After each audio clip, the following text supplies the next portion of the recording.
안녕하세요. 네, 안녕하세요. 반갑습니다. 새해에는 또 제가 평소에 보고 싶었던 분을 모셨습니다. 항상 그 차세대 지도자라는 수식어를 달고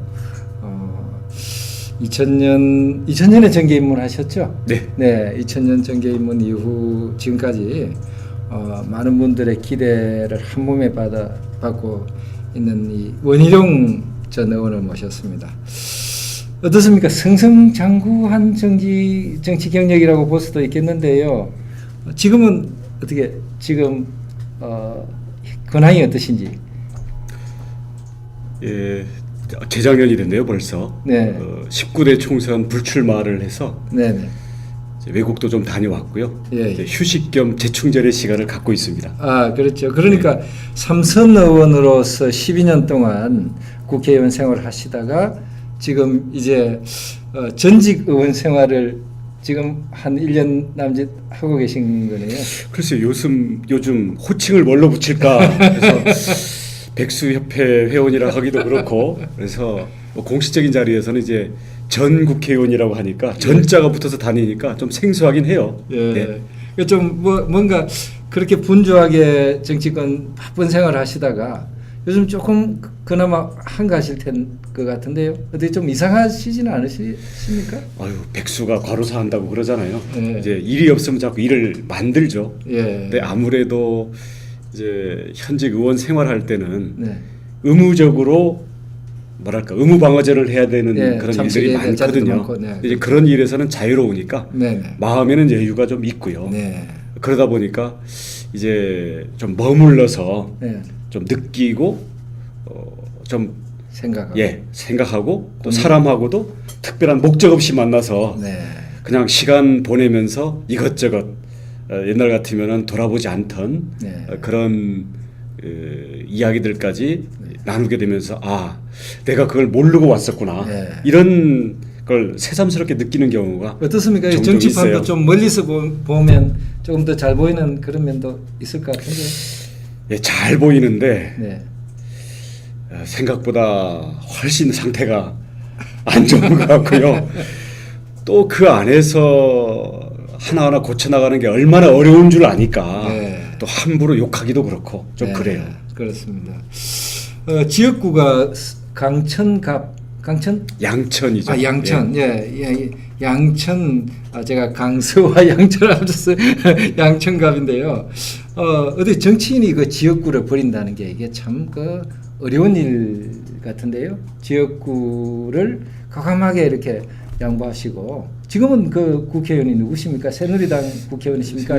새누리당의 길정우 네, 국회의원입니다. 네. 뭐 열심히 하고 계시고요. 네.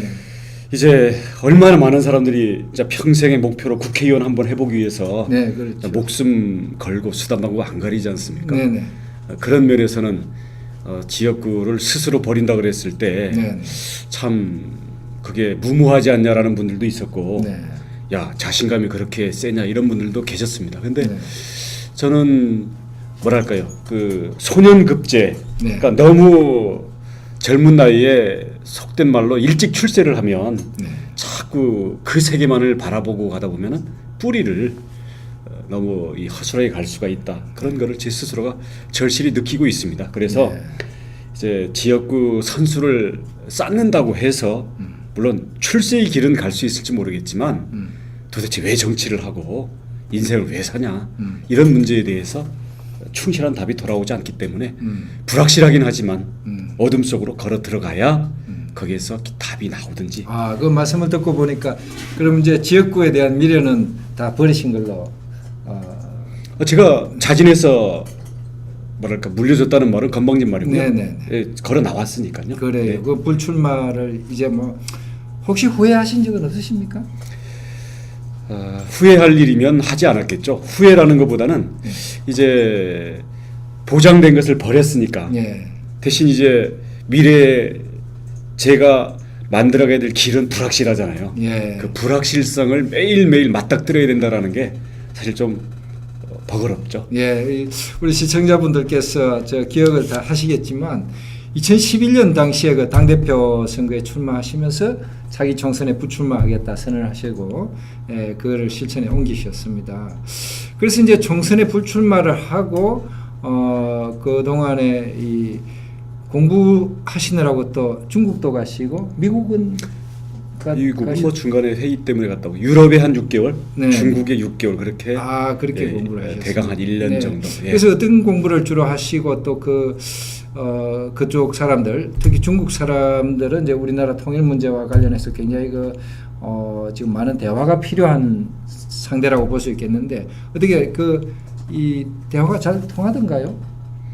그쪽 우선 중국말이 잘 안 되니까 한계가 있고요. 그래서 중국 학원도 다니면서 초보적인 중국어를 배우기 위해서 노력을 했습니다. 어느 정도 이제 의사소통은 됩니다만은 느낀 게 우선은 중국이든 어느 나라든 철저히 자기 국가 이익 위주입니다. 근데 우리는 자꾸 중국하고 각별한 사이라고 생각해서 중국 사람들이 한국을 특별히 생각해 주기를 바라는데 그건 착각이고요. 그래서 철저히 국가 이익 위주라는 거하고 그다음 중국 사람들의 스타일이 우리 한국 사람들은 너무나 직선적이고 속을 다 그냥 꺼내 보여주잖아요. 그렇죠. 성격도 좀 급하고.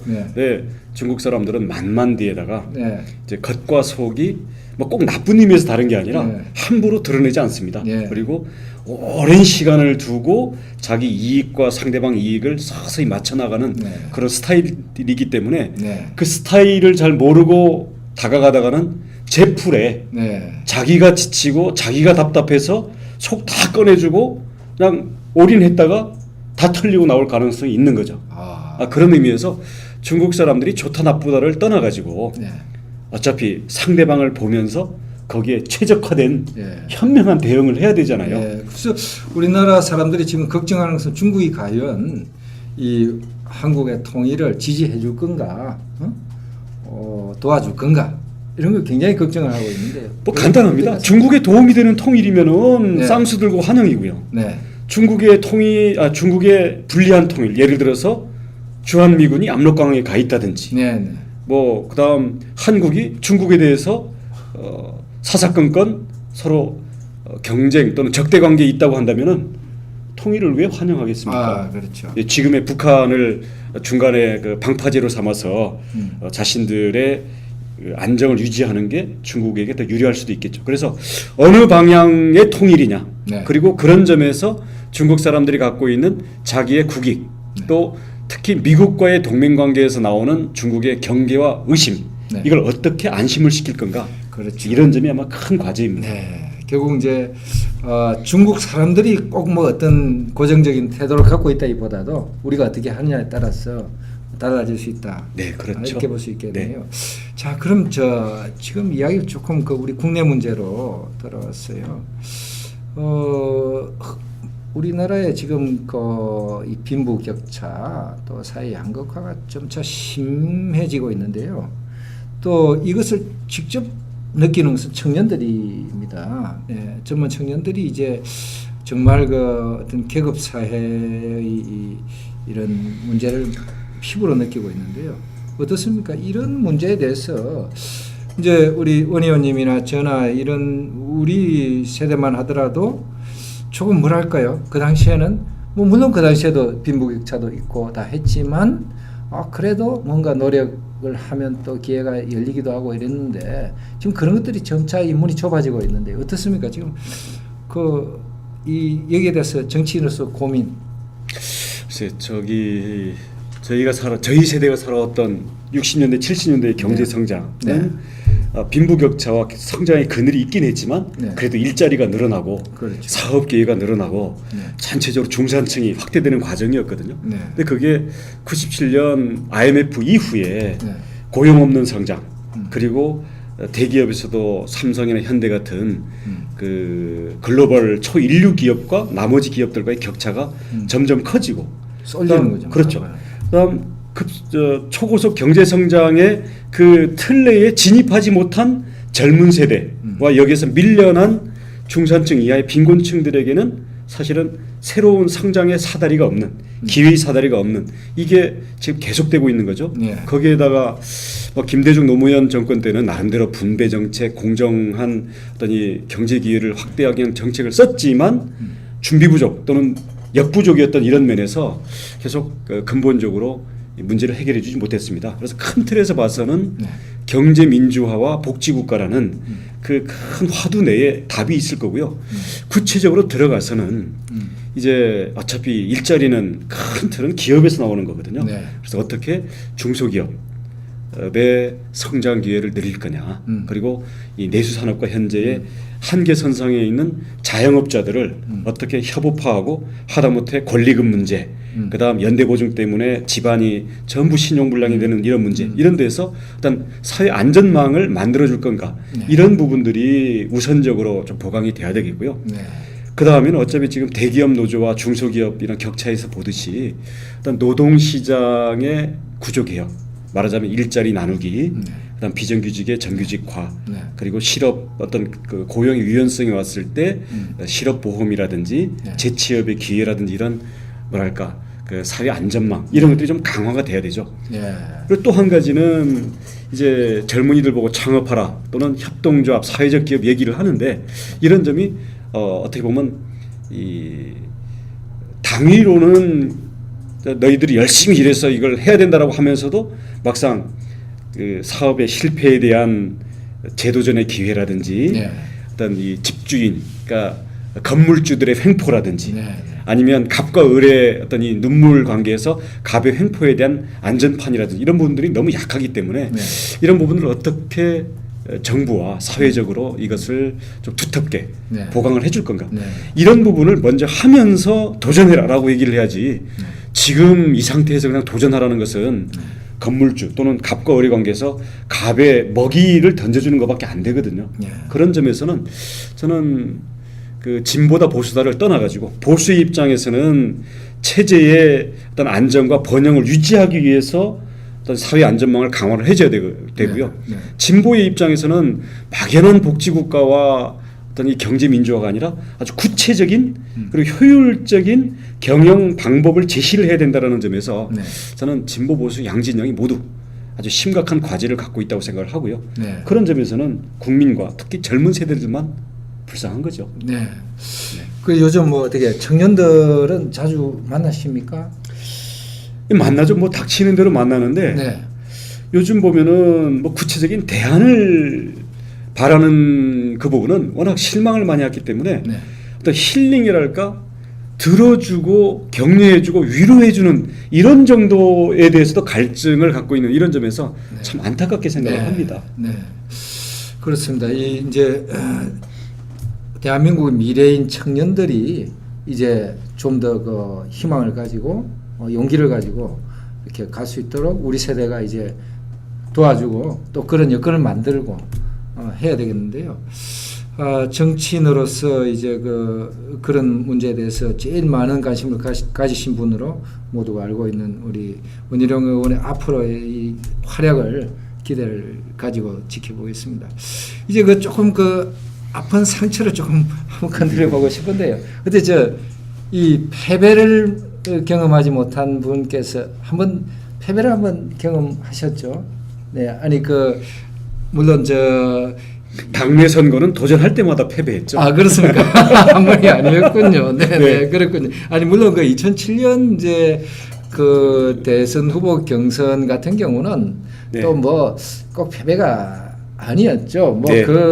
그때 3위를 하셨는데 뭐 1위를 했던 이명박 대통령이 그때 후보가 되셨을 때 이미 대통령 하셨고 2등 박근혜 2등을 했던 분이 이제 또 대통령 하시니까 그다음 3등이 전데 3위를 하셨으니까 그 젊은 나이에 3위를 했으면 뭐 패배라고 볼 수가 없고 또 그때 굉장히 좋은 평가를 많이 받았어요. 한나라당은 미래다, 희망이다 이런 평가를 받았고 이제는 뭐 한 50세 근데 그때로부터 무슨 나이가 이제 그때는 40대 초반이었는데 이제 50세가 넘었으니까 본격적인 대선 후보로 이제 발돋움을 해야 될 때인 것 같은데요. 어떻습니까? 지금 뭐 이제 어떤 계획을 갖고 계신지 혹시 뭐 박근혜 대통령께서 좀 도와달라 하면 뭐 어떻게 도와주실 의향이 있으십니까?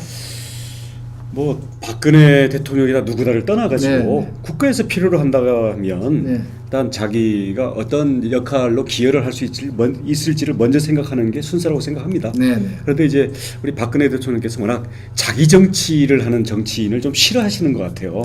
그래서 거기에다가 대립각을 많이 세웠었기 때문에 자기 정치를 한다 그러면 네. 조금 자기 목소리를 내는 그렇죠. 사람 말씀하시는 거니까. 왜냐하면 네. 우리나라 장관은 또 현실적으로는 대통령의 참모거든요. 네. 그러니까 대통령의 뜻을 현장에서 충실히 집행해주는 네. 그런 장관을 원하지 않겠습니까? 막 그런 장관이라면 뭐 저도 못할 그런- 건 없겠습니다만은 이제 못 믿겠죠. 불안하겠죠. 아니 근데 그런 사람 그런 장관이라면 행정 관료 출신을 시켜야지 공무원 출신을 시켜야지 정치인 시키면 안 되는 거죠. 그래서 지난번에 진영 장관의 그 아픈 그 추억도 있으실 거고요. 네. 결정적일 때 또는 그 여론과 네. 어떤 이 정권의 입장이 부닥칠 때 네. 정치인들은 과연 네. 국민의 뜻에 서야 되지 않는가라는 이 당위를 많이 느끼거든요. 네. 그러니까 그런 점에 대해서 임명권자가 어떻게 생각할지. 네. 아니 그것까지도 감수하고서 네. 국가를 위해서 일해달라 그러면은 그거를 마다하는 게 좀 이상하겠죠. 네. 근데 현실적으로는 네. 그런 제안이 그런 안올 것이다. 그런 문제도 있겠군요. 그런데 이제 뭐 박근혜 대통령도 집권 초기하고 또 달라서 이제 뭐 앞으로 이제 사람도 키워야 되겠고 정치인 출신들도 많이 이제 또 그런 그리고 이 너무 이렇게 지금 이 말하자면 정부가 꼭 무덤처럼 조용하단 말입니다. 딱 발언하는 건 대통령 한 분뿐이고 나머지는 그냥 조용하게 그 명령만 기다리고 있으니까 이래 갖고서야 이게 좀 이상하지 않습니까? 글쎄 말이요. 국무회의 때 네. 장관들이 받아 적기만 하는 모습을 보면서 그러니까요. 일본 기자들도 그걸 이해를 못하고 우리 네. 국민들이 참 이해하게 생각합니다. 제가 볼 때는 아마 뭐 그게 단순히 일방 상명하달식의 내용은 아니겠지만 네. 그런 모습이 비춰지는 것 자체가 저는 대통령한테도 도움이 안 되나. 그렇죠. 대통령이 아무리 소통의 노력을 하고 정말 전화에 매달려서 각계각층 의견을 다 수렴을 해도 네. 그렇게 텔레비전에 나가는 그 한 컷의 장면 자체가 네. 국민들이 볼 때는 야 이건 뭐 옛날처럼 뭐 지시를 하면은 밑에서는 그냥 받아적기를 하고 돌아가서는 또 밑에 약한 사람들 또 쥐어짜 가지고 실적을 내는 뭐 이런 거냐 이런 오해들이 발생할 수가 있기 그러니까 때문에 대통령의 참모들이랄지 장관들이나 이런 분들이 너무 무서워하는 것 같아요. 대통령은. 한번 그렇지 제가 않습니까? 직접 기회가 있을 것 같으면 제발 그렇게 좀 무서워하지 말고 쇼로라도 네. 좀 수평적으로 대화하는 모습을 보여달라. 그렇죠. 국민을 위해서 네네. 그리고 대통령을 위해서 네. 그렇게 말하고 싶습니다. 네, 그래서 이제 그렇게 해야만 이게 박근혜 정부도 성공하고 네. 나라에도, 대통령을 위해서도 그게 나라에도 좋을 것 같은데요. 그럴 기회가 오시면 적극적으로 이렇게 참여를 하실 생각도 있으신 걸로 저는 그렇게 내용에 따라서 다른 거죠. 네, 네. 그런데 저 서울시장 경선에서 2010년입니까? 2010년입니다. 네, 그때 누구하고 경선을 했었습니까? 그때 오세훈이나 나경원? 저 나경원 뭐 이렇게였는데요. 네네. 뭐 다른 후보도 있었습니다만은 네. 주되게 그렇게 했는데 당시 오세훈 현역시장의 인기가 워낙 높더라고요. 현역의 프리미엄이 그래서 저랑 이 나경원 후보랑 이제 이 각축전을 벌이고 있었는데 결국 단일화를 해서 네. 좀 표를 몰아서 오세훈 시장하고 의미 있는 대결을 하자 네. 그런 생각에서 이제 단일화 제안을 했는데 나경원 후보가 당시에 한나라당 지지자들 내에서 경선을 하자 여론조사를 네. 그러니까 한나라당 지지합니까? 라고 물어봐서 아닙니다라고 하는 사람은 빼버리고 한나라당 지지자들 내에서 누가 더 이 여론조사가 많이 나오는지 이제 조사를 하자 이거였는데 저희 참모들은 다 반대했죠. 왜냐하면 그게 팽팽하게 나오더라고요. 네. 일반 국민 전체를 놓고 하면 제가 압도적으로 우위에 있고요. 네. 그래서 이제 나경원 이제 후보가 이제 안 하겠다 그러니까 저는 어차피 후보 단일화라는 게 동전 던지기나 마찬가지인데 자 여기에서도 이기면 제가 탄력을 받을 것이고 만약에 한나라당 지지자 그 그룹 내에서만 해가지고 제가 진다면 그건 또 하늘의 뜻이다 하고 받아들이자라고 해서 했는데 그때 1.4%인가 졌죠. 그래서 그러면은 이제 나경원 후보에게 양보를 하셨군요 그때. 양보하는 결과가 될 거라는 것도 감수를 하고 했죠. 네, 왜냐하면 네. 국민 전체 지지도를 놓고는 거의 더블 차이였는데 네. 한나라당 지지자들 내에서만 조사를 하니까 결과적으로 패배가 됐죠. 그러면 저 오세훈 시장이 그만두고 있었던 그때는 나경원 씨가 그냥 후보가 된 겁니까? 단독 후보가 됐죠. 아, 네. 경선 안 하고? 네, 네. 아, 그렇게 됐군요. 그 부분은. 근데 이제 지금도 저희 참모들이나 저희 핵심 지지자들한테 제가 계속 그 욕을 먹는 게 제발 의사결정할 때 그 고독한 결단이라는 의미로 동전 던지기 식으로 결정하지 마라. 앞으로 그렇게 하면 앞으로는 못 도와주겠다. 네. 무슨 얘기냐면 근데 저는 아예 어떻게 되든 양보하는 것도 승리다 이렇게 생각을 했는데 그렇게 해서 뭐 징징거릴 수도 없고 네. 뭐 쿨하게 갔죠. 네. 근데 이제 기억은 결과론만 남지 않습니까? 그렇죠. 나경원한테도 패배하는 원희룡 이것만 남으니까 이 정말 저한테 애정을 갖고 그때 함께했던 분들은 지금도 자다가 벌떡벌떡 일어난다고 합니다. 근데 네. 어차피 지나간 거고요. 아쉬움이 예. 많이 그리고 남는. 그걸 또 딛고 일어설 수 있어야만 근본적으로 네. 길이 열린다고 생각을 합니다만은 네.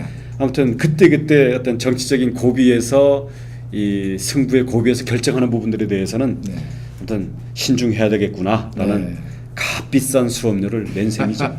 아니 그래서 제가 이 지나간 아픈 과거를 뭐 이렇게 상처를 건드리고 싶어서 말씀을 꺼낸 게 아니고 지금도 서울시장 후보로서 거론이 간혹 되는데 어떻습니까? 서울시장 도전에 이제 포기하신 겁니까? 포기한 건 아니고요. 네. 뭐 서울시장의 이 승리가 새누리당을 위해서도 굉장히 중요하고 네. 한국의 정계 개편을 위해서 굉장히 중요하지 않습니까? 네네. 그런 의미에서는 이제 제가 참가하든 아니든 큰 관심을 갖고 바라보고 있고요. 뭐 기회가 주어진다면 왜 마다하겠습니까? 네. 근데 기회라는 것은 주어진다라는 것은 사실 어불성설이에요. 네. 이 특히 그런 선출직이라는 것은 권력 의지를 가지고 국민들에게 지지 여론을 만들기 위해서 본인이 움직여야 길이 열리는 거기 때문에 근데 과연 제가 스스로 움직이면서 만들어 나갈 것인가 그런 점에 대해서는 저는 좀 신중한 입장인 거죠. 네. 그러면 그 가능성을 완전히 이렇게 닫아두는 건 아니시고, 네. 네. 지금도 고민을 하고 계시다. 이렇게 봐야 되겠습니까? 뭐 서울시장이라는 자리를 딱 고정시켜 놓고서 고민을 하기보다는 네. 어차피 제가 외국도 다녀오고 이제 국회에서 몇 발짝 떨어져 가지고 과연 그 의사당 저 뚜껑 안에서 벌어지는 일들에 대해서 국민의 시각으로 어떻게 바라봐야 되는가 네. 그런 면에서 어떻게 보면 이 어머니 뱃속에서 재탄생의 기간을 갖고 있거든요. 네. 앞으로 어떤 활동을 통해서 저의 문제의식을 이 대외적으로 표출시키고 정말 국민들 속에서 앞으로의 동력을 만들어 나갈지 이런 점에 대해서는 모든 가능성을 놓고 고민들을 하고 있죠. 네. 결정된 것은 없지만 고민은 모든 것에 대해서 열려 있습니다. 그 말씀을 듣고 보니까 지금 이렇게 쉬어가는 이 시기가 굉장히 중요한 시기일 수 있겠습니다. 어머니 뱃속에 다시 들어가 있는 시간이라고 저는 생각하고 있습니다. 예. 그 굉장히 얼굴도 행복해 보이세요. 감사합니다. 네. 아무래도 제가 좀 날카롭고 또 저 공부 잘하고 또 맨날 저 쓴소리하는 이미지 때문에 굉장히 날카로운 면이 부각돼 있. 저도 좀 사실 고집도 있고 좀 날카로운 면도 있습니다. 하지만 또 어떤 때는 또 물렁물렁하고 허무할 정도로 좀 그 텁텁한 면도 있기 때문에 사실은 저의 진면목을 사실은 사람들에게 알려줘야 된다라는 이런 부담감도 갖고 있는데 어차피 저도 이제 나이 50이 됐는데 얼굴은 속일 수 없는 거 아니겠어요? 그래서 제 얼굴에 대해서 책임을 져야죠. 그런 면에서 혹시 제가 편안하고 행복해 보인다면 지난 1년의 휴식 시간이 잘못 보내지 않았구나라는 그런 생각이 듭니다. 이 방송 그 젊은 사람들도 많이 볼 것 같은데요. 이 우리 원희룡 의원 하면은 당시에 학력고사 전국 수석 학력고사가 그런데 그때 뭐 어떻게 된 건지 왜 400점이 아니고 300 저희가 340점 만점이었죠. 그런데 뭐 입시가 맨날 바뀌지 않습니까? 340점 만점인데 300 뭐 302점이니까 8개 틀린 거죠. 340 문제 중에서. 예, 그렇군요. 그러니까 다 맞은 건 아니시군요. 찍은 것들은 맞고 제가 푼 것들은 틀리고 그렇게 됐죠. 수석하신 분도 찍은 것도 있다 그러시면 지금 안 되십니다. 그러시면 안 되시고 학력고사도 전국 수석, 서울대학교 또 수석 합격하고 92년도 사법고시도 수석 합격하셨단 말입니다. 그래서 그야말로 공부의 신이라고 말씀할 수가 있겠는데요. 근데 그 공부 잘하는 비법 뭐 아마 여러 군데서 질문 받았을 텐데 그 딱 한마디만 해주시고 그 오늘 대담 마치시죠. 시험 공부는요. 시험에 최적화된 공부를 하는 게 중요하다고 생각합니다. 네. 실전 위주로 그렇고요. 네. 대신 이제 시험이든 아니든 다른 걸 떠나가지고 어떤 지식에 대한 자기의 몰입과 자기의 소화 네. 이런 걸로 봤을 때는 아무래도 뭐랄까 동기, 네. 자기가 진짜 절박한 네. 재미있으면 더 좋지만 네. 재미가 없으면 죽고 살기 식으로라도 할 수 있는 자기 동기가 있어야 된다라는 네. 거고, 그다음 거기에서는 어떻게 보면 자기만의 어떤 몰입과 집중. 근데 이 얘기가 사실은 더 열받게 하는 얘기죠. 여하튼 저도 뭐 공부 해도 안 돼서 고생을 많이 했습니다만 이렇게 공부 잘하는 사람 보면 부럽기도 하고 공부도 공부지만 양현석 씨가 네. 내가 랩이나 음악할 때 내가 정말 좋아서 하다 보니까 이렇게 됐다. 네. 저는 모든 보통 사람들의 경지를 뛰어넘는 성취에는 네. 자기가 좋아서 미친 듯이 몰입해서 네. 자기만의 길을 헤쳐나가는 데서 나온다고 생각을 합니다. 네. 남들을 어느 정도 따라가는 거는 다른 식으로도 갈 수가 있는데 네. 그런 점에서 제가 볼 때는 항상 매주 또는 매번 공부에 대해서 회의가 들고 이럴 때마다 네. 내가 왜 공부하고 있는지, 네. 내가 공부하고 있는 이 방법, 네. 그리고 내가 이 집중하고 있는 이 생활 방식, 그리고 그게 과연 제대로 집중하고 있는 건지 이런 거를 점검해서 네. 자기를 객관화해서 점검해서 제대로운 동기와 공부 방식을 가지고 그렇군요. 임하는 것, 이게 네. 중요하다고 생각을 합니다. 그렇군요. 네. 그래서 저도 그 지금 말씀을 들으면서 다른 건 몰라도 원희룡이 머리가 뭐 남들보다 물론 많이 좋겠죠. 많이 좋고 또 뭐 공부도 잘하고 다 하지만 역시 확실한 건 자기 관리가 철저한 사람이다. 라는 그런 것을 알 수 있고, 그런 점에서 저도 앞으로 이 원희룡의 이 말하자면 팬이 돼서 원희룡이 만큼 자기 관리에 철저한 사람이 앞으로 이 한국 정치를 이끌어갔으면 좋겠다 이런 생각을 해봅니다. 네, 공부는 최적화되어 있는데 네. 공부 외에 진짜 우리 청소년들이나 젊은이들이 자기가 뭘 하고 싶은지를 알고 네. 또 그 일을 정말 좋아서 하다 보면 네. 기회가 열리는 이런 걸로 가야 되는데 공부를 저처럼 해라라는 거는 정말 재수없는 엄친아 얘기라고요. 이게 일이 됐든 노는 게 됐든 사회관계가 네. 됐든 네. 뭔가 자기의 어떤 삶의 네. 중심 내용을 가지고 네. 정말 자기만의 승리. 그래서 원희룡처럼 학력고사의 전국 수석은 안 되겠지만 네. 자기 인생의 1등은 누구나 할 수 있는 거거든요. 네. 그러니까 그런 점에 대해서 저도 좀 더 호흡을 같이 할 수 있도록 많이 좀 되돌아봐오고 조금이라도 힘이 돼야 된다고 생각을 합니다. 예, 아이고 오늘 감사합니다. 오늘 날씨도 춥고 뭐 길도 막 미끄러운데 출연해 주셔서 감사하고요. 앞으로 또 언제 한번 다시 또 모셔서 오늘 못 나눈 얘기를 하겠습니다. 네, 감사합니다. 감사합니다. 새해 복 많이 받으십시오. 고맙습니다. 네, 고맙습니다.